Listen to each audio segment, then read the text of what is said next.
stop. Before you disconnect that battery to reset your car, there is something most car videos never tell you.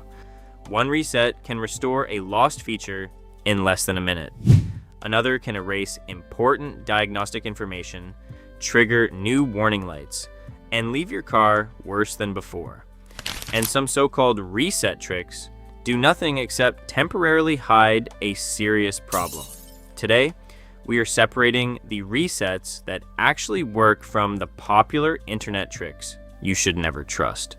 Stay until the end, because I'll reveal the warning light many drivers reset and continue driving with, even though it could mean a critical safety system is not working. This is torque truth. Let's find out whether your car needs a reset or a real repair. A reset does not repair a broken component. It cannot seal a vacuum leak, restore a failed sensor, repair damaged wiring, fix worn transmission parts, or bring a dead alternator back to life. A reset only helps when a working electronic system has lost its calibration, stored incorrect adaptive information, or failed to initialize after power was disconnected. Before trying anything, ask yourself 3 questions.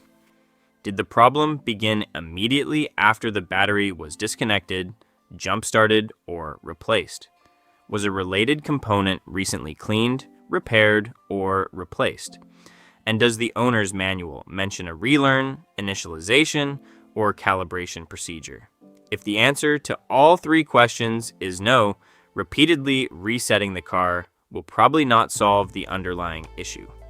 And before clearing warning lights, take a picture of the dashboard and scan the vehicle for trouble codes. Those codes are evidence. Erasing them before diagnosing the problem is like wiping fingerprints from a crime scene. Now, let's begin with one of the safest resets. Reset number 7, Infotainment soft reboot. Your engine starts normally, but the center screen is frozen. Bluetooth refuses to connect. The audio system has no sound, or the navigation screen is stuck on the loading symbol. Before disconnecting the battery, try a soft reboot of the infotainment system.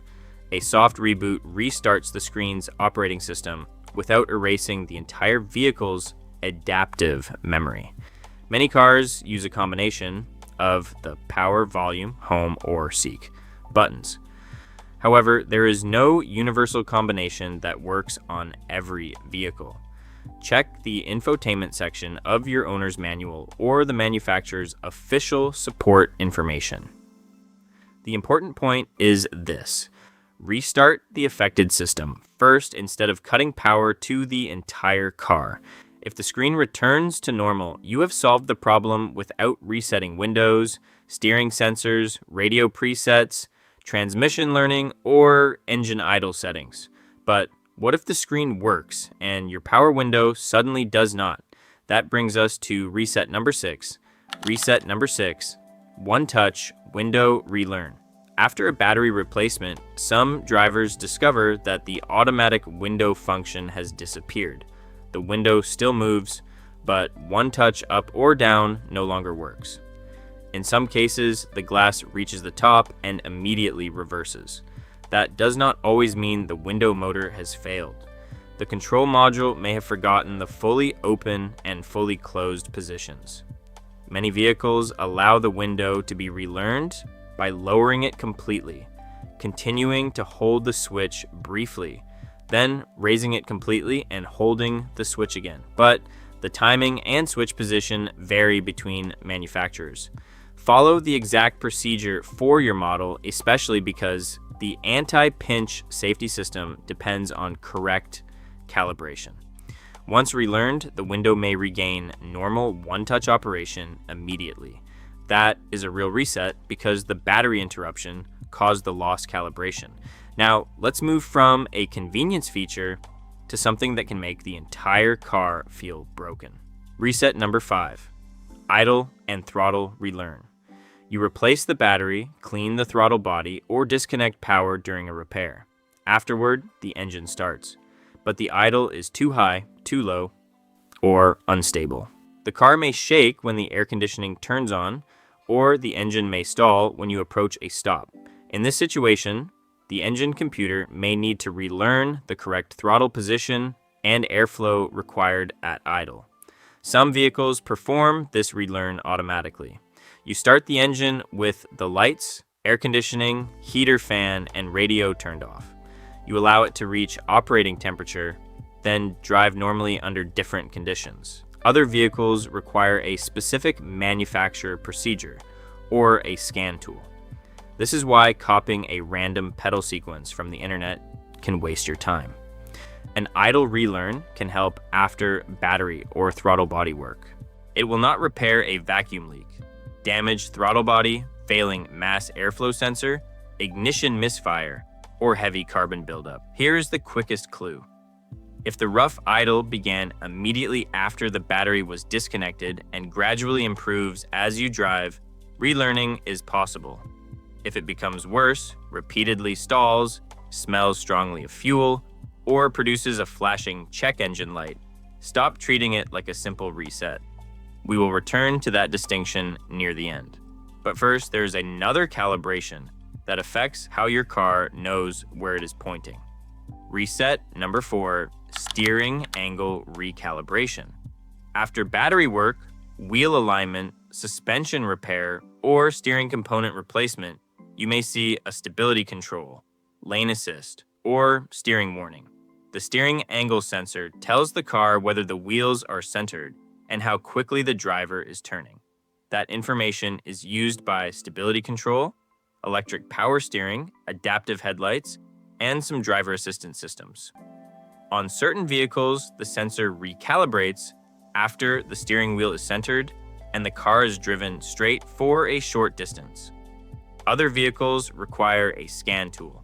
Do not assume that turning the steering wheel fully left and right is a universal reset. It may work as part of the procedure on some models, but on others it does nothing. If the steering feels unusually heavy, the wheel is no longer centered, or multiple safety warnings remain active. Have the car diagnosed instead of repeatedly cycling the ignition. The next reset is simple, but drivers often perform it in the wrong order. Reset number 3, TPMS initialization. The tire pressure warning appears, so you press the reset button. The light disappears. Problem solved, right? Not necessarily. Before initializing the tire pressure monitoring system, check all 4 tires while they are cold.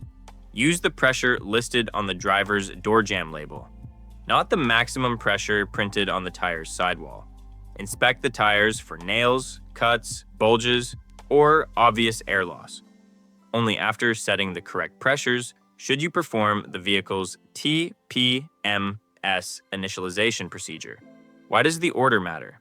Because resetting the system with an underinflated tire can teach the car the wrong baseline. Also, pay attention to how the light behaves.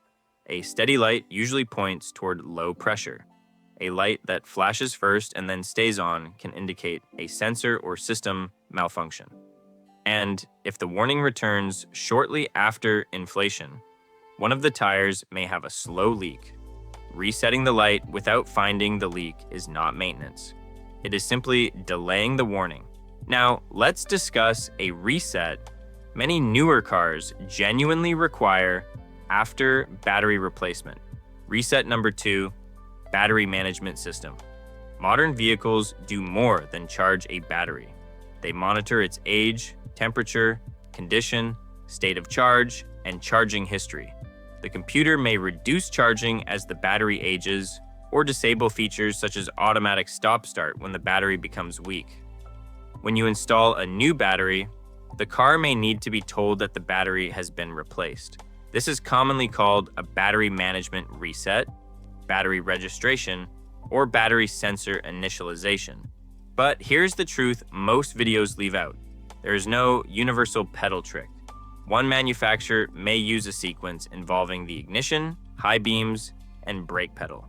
Another may require a diagnostic scan tool. Some vehicles ask you to enter the battery type and capacity, especially when changing between conventional lead-acid, enhanced flooded, and AGM batteries.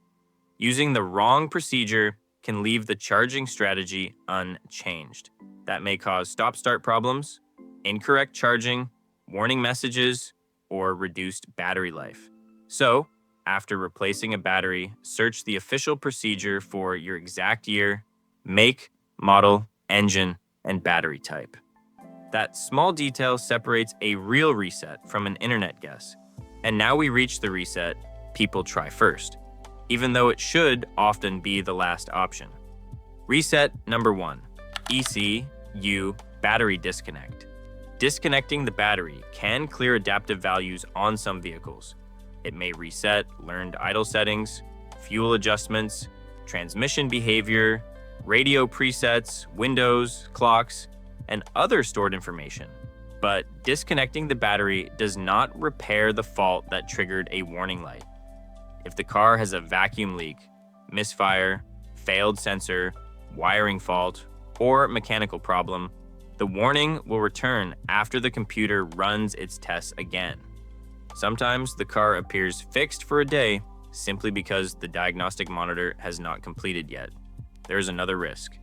Modern modules can remain powered briefly after the ignition is switched off. Some vehicles require a waiting period before battery disconnection. And never blindly follow the trick of disconnecting both battery cables and touching the loose cable ends together. That procedure is not universally approved and can create unnecessary risk around sensitive electronics. A battery disconnect should be performed only when the manufacturer's information supports it, when you understand what settings may be lost, and after diagnostic codes have been recorded. Remember this line: a battery disconnect can clear memory. It cannot replace a repair. Now, here are 4 warnings you should never reset and ignore. 4 warnings you should never reset away. First, the airbag or SRS light. An illuminated airbag warning can mean that an airbag, impact sensor, seat occupancy sensor, wiring circuit, or seatbelt pretensioner has a fault. Cycling the ignition until the light disappears does not prove that the airbags are functional. Second, the ABS or brake warning. Do not remove the ABS fuse simply to clear the dashboard light. The brakes may still stop the car, but anti-lock braking, traction control, stability control, or brake assist may be unavailable. Third, a flashing check engine light. A steady light requires diagnosis. A flashing light can indicate a severe misfire that may quickly overheat and damage the catalytic converter. Reduce engine load and stop driving when it is safe. Fourth, oil pressure or overheating warnings. These are not memory problems.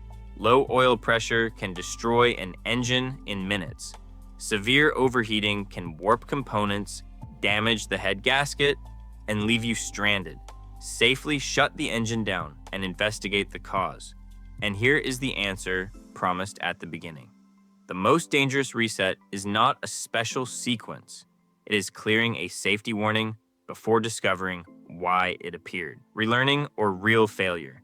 So, how can you tell whether your rough running car is simply relearning?